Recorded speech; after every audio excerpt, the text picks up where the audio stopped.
بسم اللہ الرحمن الرحیم۔ میرا نام ہے عثمان بن امداد اور آپ دیکھ رہے ہیں میرا یوٹیوب چینل ٹریول ود عثمان۔ آج ہم جس چیز کی آپ کو زیارت کرانے جا رہے ہیں وہ موجود تو اس دنیا میں ہے، لیکن وہ خاص ہمارے لیے اللہ تعالیٰ نے جنت سے نازل فرمایا، جس سے یہی کہیں کہ وہ جنت سے اللہ تعالیٰ نے ہمارے لیے ایک تحفے کے طور پر ہمیں وہ عطا فرمایا۔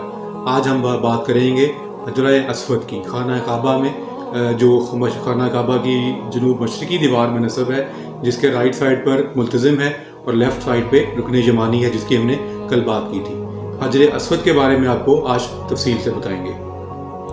جی، عربی زبان میں حجر پتھر کو کہتے ہیں اور اسود کالا رنگ، اس کا مطلب ہے کہ کالے رنگ کا پتھر۔ شاید ہی دنیا میں کوئی ایسا مسلمان ہو جو حجر اسود کی فضیلت سے واقف نہ ہو۔ ہر صاحب ایمان کے دل کی یہ آرزو ہوتی ہے کہ حجر اسود کو استلام کر سکے، اس کو چھو سکے اور اس کا بوسہ لے سکے۔ طواف کا آغاز بھی اسی جگہ سے ہوتا ہے اور ہر 7 چکر میں آ کر اسی جگہ پر استلام کرنا ہوتا ہے۔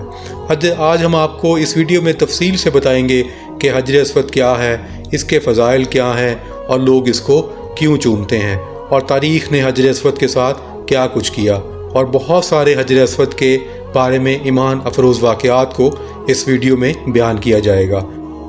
حجر اسود عربی زبان کا لفظ ہے جس کا مطلب ہے کالا پتھر، لیکن جب یہ جنت سے نازل کیا گیا اس وقت اس کا رنگ سفید دودھ کی مانند تھا۔ حضرت ابن عباس رضی اللہ تعالیٰ عنہ فرماتے ہیں کہ نبی اکرم صلی اللہ علیہ وآلہ وسلم نے ارشاد فرمایا، حجر اسود جنت سے آیا تو دودھ سے بھی زیادہ سفید تھا، بنو آدم کے گناہوں نے اسے سیاہ کر دیا۔ یہ پتھر خانہ کعبہ کی جنوب مشرقی دیوار کے ساتھ نصب ہے۔ حضرت عبداللہ رضی اللہ تعالیٰ عنہ فرماتے ہیں کہ نبی اکرم صلی اللہ علیہ وآلہ وسلم نے فرمایا، بے شک حجر اسود اور مقام ابراہیم جنت کے یاقوتوں میں سے یاقوت ہیں۔ اس کرۂ ارض پر شاید ہی کوئی ایسا مسلمان ہو جو حجر اسود کی فضیلت سے واقف نہ ہو۔ ہر صاحب ایمان کے دل کی یہ آرزو ہوتی ہے کہ حجر اسود کو چھوئے، اس کا استلام کرے یا اس کا بوسہ دے۔ آپ نے طواف کرنا ہو، آپ نے عمرے کا طواف کرنا ہو یا آپ نے حج کا طواف کرنا ہو، آپ کے طواف کا سٹارٹ اسی جگہ سے ہوتا ہے اور ہر چکر میں آپ کو یہیں پر آ کر اس کا استلام کرنا ہوتا ہے۔ اس وقت اس کے 3 بڑے اور کئی چھوٹے ٹکڑوں پر یہ منحصر ہے اور اس کے گرد ایک چاندی کا گول دائرہ لگا ہوا ہے۔ آج کے ہم اس ویڈیو میں آپ کو بتائیں گے کہ حجر اسود کیا ہے، اس کے فضائل کیا ہیں، لوگ اس کو کیوں چومتے ہیں، تاریخ میں حجر اسود کے ساتھ کیا کیا واقعات پیش آئے، اور حجر اسود کے متعلق ایمان افروز واقعات ہم آج آپ کے گوش گزار کریں گے۔ حضرت عبداللہ رضی اللہ تعالیٰ عنہ بیان کرتے ہیں کہ نبی اکرم صلی اللہ علیہ وآلہ وسلم نے ارشاد فرمایا کہ بے شک حجر اسود اور مقام ابراہیم جنت کے یاقوتوں میں سے یاقوت ہیں۔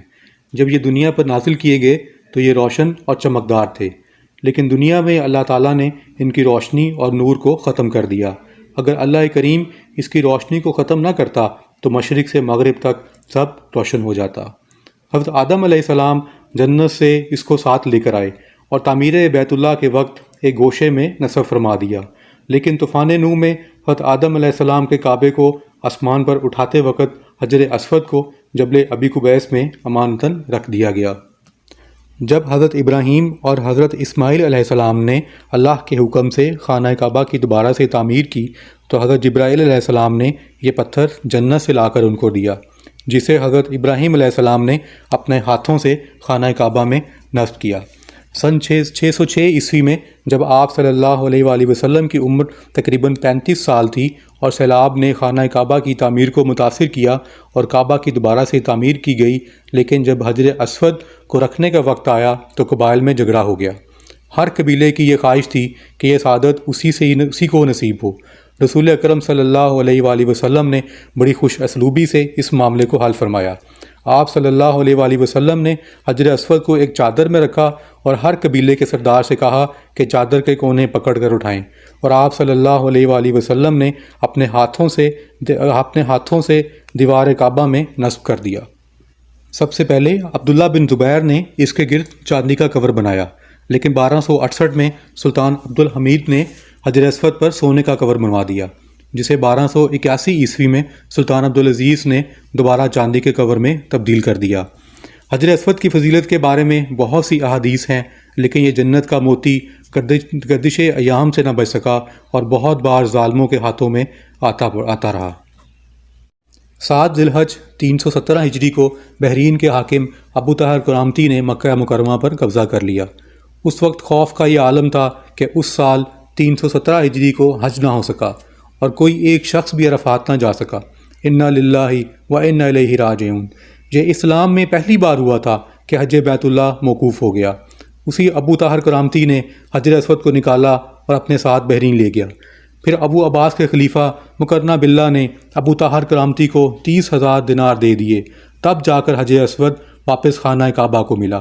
یہ واپسی 339 ہجری کو ہوئی، یعنی تقریباً 22 سال خانہ کعبہ حجر اسود سے خالی رہا۔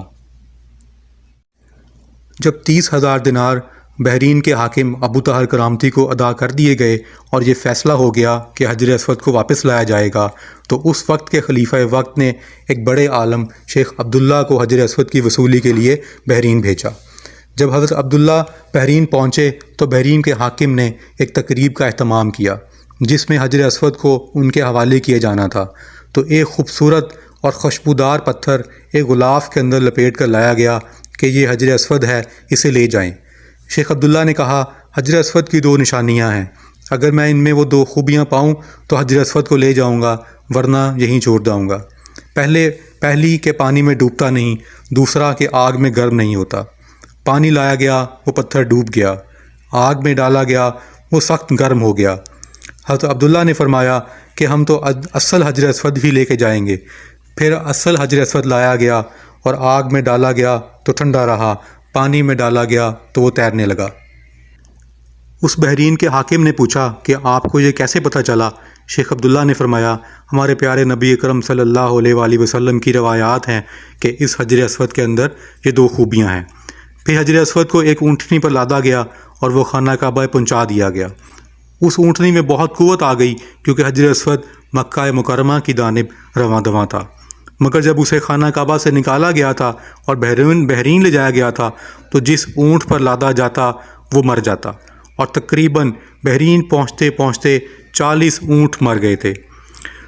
تو تقریباً 22 سال کے عرصے کے بعد حجر اسود کو دوبارہ سے خانہ کعبہ کی زینت بنا دیا گیا۔ رسول اکرم صلی اللہ علیہ وآلہ وسلم کا ارشاد ہے کہ زمین میں حجر اسود اب اللہ رب العزت کا دایاں ہاتھ ہے، جس نے بھی اسے حق کے ساتھ چوما یہ روز محشر اس کی گواہی دے گا۔ اس کا رنگ مقام ابراہیم کی طرح سفید اور شفاف تھا، لیکن یہ گناہ کو چوس چوس کر اس کا رنگ کالا ہو گیا۔